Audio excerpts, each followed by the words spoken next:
क्या कर्तव्य है माता पिता के अपने बाल बच्चों के लिए? बाल बच्चों का क्या कर्तव्य है माता पिता के लिए?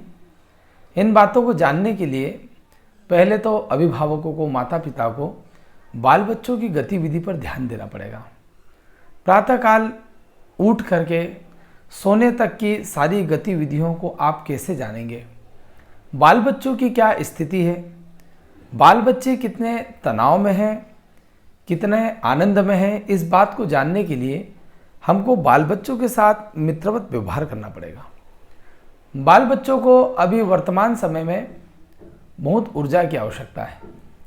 इस समय की जो परिस्थिति बन रही है वह चाहे अपने अध्ययन, पढ़ाई, स्टडी से संबंधित हो या सामान्य गतिविधियों से संबंधित हो, बाल बच्चों के व्यापार, व्यवसाय, नौकरी आदि से संबंधित हो या बाल बच्चों के विवाह से संबंधित हो, अभी माता पिता बड़े चिंतित हैं और उस चिंता से कैसे मुक्त हों, इसके लिए हमें इस बात को जानना आवश्यक होगा कि बाल बच्चे कौन से समय से गुजर रहे हैं, उनकी क्या गतिविधि चल रही है।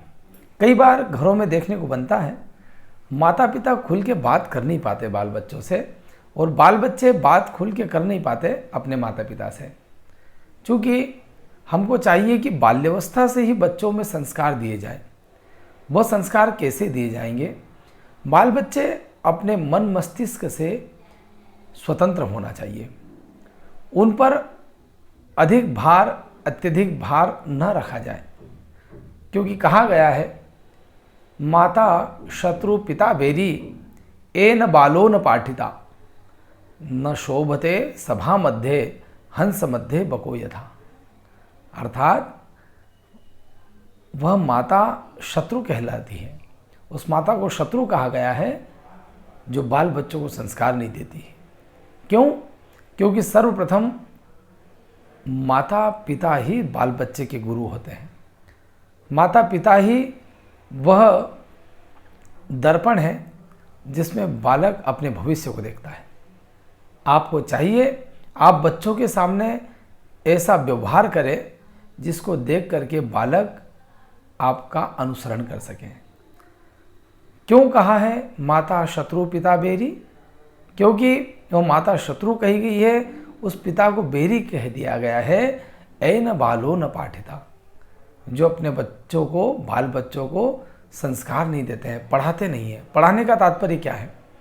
आज की आधुनिक शिक्षा में बच्चों के मन मस्तिष्क पर तनाव देखा जा रहा है। कई बार बाल बच्चे अपने माता पिता के साथ जब आते हैं तो बोल नहीं पाते हैं, अपने तनाव के कारण बात रख नहीं पाते हैं। वह तनाव कहाँ से आ रहा है? वह तनाव कैसे दूर हटेगा? इस विषय को जानना परम आवश्यक है। वो बालक न शोभते समाबद्धे हंस मध्य बको यथा। अर्थात जैसे हंसों का समूह है और वह बालक यदि संस्कारहीन है तो उन हंसों के बीच जैसे बगुला होता है, उसी प्रकार अलग ही दिखाई देगा। तो आपको चाहिए कि उसके नित्य नैमित्तिक कर्म पर ध्यान दें। प्रातःकाल जल्दी उठने के लिए प्रेरित करें, उसे मार्गदर्शन दें, संस्कारवान विद्यालयों में पढ़ाएं। साथ ही हमारे जीवन काल में गुरु परंपरा के अनुसार जीवन जिए। व्यक्ति मनमुखी नहीं होना चाहिए। हमारे शास्त्र में गुरुमुख आज्ञा हुई है, व्यक्ति गुरुमुखी होना चाहिए। अर्थात हमें गुरुकुलों से गुरुजनों की शरणागति कराना चाहिए। आपके पास जो विद्या नहीं है वो गुरु से दिलाना चाहिए। आपको भगवान के मंदिर की तरफ बाल बच्चों को बाल्यावस्था से ले जाने की प्रेरणा देना चाहिए। सूर्य अर्घ देने की प्रेरणा देना चाहिए, क्योंकि विज्ञान के दृष्टिकोण से भी कहा गया है कि भगवान सूर्य में जो है 7 रंग विद्यमान है। विज्ञान कहता है। हमारे ऋषियों ने बहुत वर्ष पहले कहा है कि जो है सूर्य भगवान ऊर्जा के कारक हैं और आत्मा के कारक हैं। आपको जब भी ऊर्जा प्राप्त करना है, आपको भगवान सूर्य नारायण की आराधना करना होगा, क्योंकि सूर्य सौर्य मथंतु रुच्च पदवीम सन्मंगल मंगल। सभी ग्रहों के अपने अपने कार्य हैं। सूर्य क्या कर रहे हैं? ऊंचे पद की तरफ, ऊंची प्रतिभा की तरफ ले जाने का कार्य कर रहे हैं। सूर्य आराधना प्रत्येक बच्चे का धर्म है। भगवान सूर्य नारायण को उठते ही अर्घ्य प्रदान करें। ऐसा करने पर बुद्धि प्रखर होगी। तो सबसे पहला धर्म हो गया कि बाल्यावस्था से ही बच्चों को सूर्य अर्घ्य देने की प्रेरणा दें।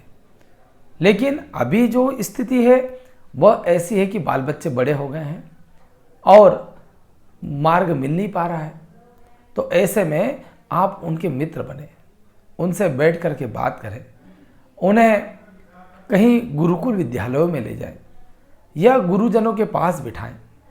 शास्त्र में रामायण, गीता आदि सारा आध्यात्मिक और वैज्ञानिक दृष्टिकोण लिए हुए है।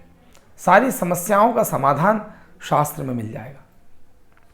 गीता जी में आपको कई समस्याओं का समाधान मिल जाएगा। हमें निज धर्म पर चलना सिखाती रोज रामायण। रामायण का अध्ययन करें। क्या कर्तव्य है माता पिता का, यह रामायण बताती है। क्या कर्तव्य है पुत्र का, यह रामायण बताती है। क्या कर्तव्य और धर्म है बड़े भाई का, यह रामायण बताती है। क्या कर्तव्य और धर्म है छोटे भाइयों का, यह रामायण बताती है। माता का सम्मान क्या होता है, यह रामायण बताती है। रघुकुल रीति सदा चली आई, प्राण जाई पर बचन न जाई। कैसे संकल्प शक्ति को दृढ़ किया जाता है, यह रामायण बताती है। प्रातःकाल उठे के रघुनाथा, माता पिता गुरु नावई माथा। प्रातःकाल उठते ही भगवान श्री राम हमारे आदर्श उठते ही सर्वप्रथम गुरुजनों को, माता पिता को प्रणाम करते थे। प्रणाम की परंपरा विलुप्त होती जा रही है। प्रणाम से परिणाम बदल जाता है। प्रणाम करने की आदत डालें। भगवान कृष्ण ने द्रौपदी से कहा कि यदि आप युद्ध में विजय प्राप्त करना चाहते हैं तो जाकर के भीष्म पितामह को प्रणाम करिए, वरिष्ठ हैं। जैसे ही प्रणाम करने गए, भीष्म पितामह ने सौभाग्यवती भव ऐसा आशीर्वाद दे दिया, अर्थात परिणाम बदल गया। बाल बच्चों को प्रणाम करने की आदत डालें। वह बड़े जनों को देख करके, प्रबुद्ध जनों को देख करके नतमस्तक हो जाना चाहिए। यह व्यवहार आ जाना चाहिए। हमें हमारे संस्कारों से शर्म नहीं करना चाहिए। यह जब वातावरण बनने लगेगा तो स्वतः हो जाएगा। प्रणाम करने का एक परंपरा बन जाएगा। परिवार में सब में बिना झिझक के, बिना शर्म के प्रणाम करने का स्वभाव होना चाहिए। जब बड़े जन करेंगे तो छोटे स्वतः सीख जाएंगे। तो इस प्रकार से हमें चाहिए कि प्रणाम करें, प्रातःकाल उठ करके सूर्य अर्घ्य दें, नित्य नैमित्तिक कार्यों का शेड्यूल बनाएं। हमें नित्य नैमित्तिक कार्यों के लिए एक दिनचर्या बनाना होगी। अभी न सोने का समय है न जागने का समय है। आप पता नहीं कब सो रहे हैं और पता नहीं कब जाग रहे हैं। रविवार के नाम से ही सिद्ध होता है कि वह सूर्यवार है। आज जो परिस्थिति बनी हुई है उसे छुट्टी का दिन घोषित कर दिया गया है, अर्थात उस दिन सारे काम देर से करना है। जबकि सातों बारों में श्रेष्ठ बार रविवार सूर्य भगवान का बार है। जब भगवान सूर्य आ रहे हैं उसके पहले ही जाग जाना चाहिए। यह संस्कार आपको बाल बच्चों को देना पड़ेगा।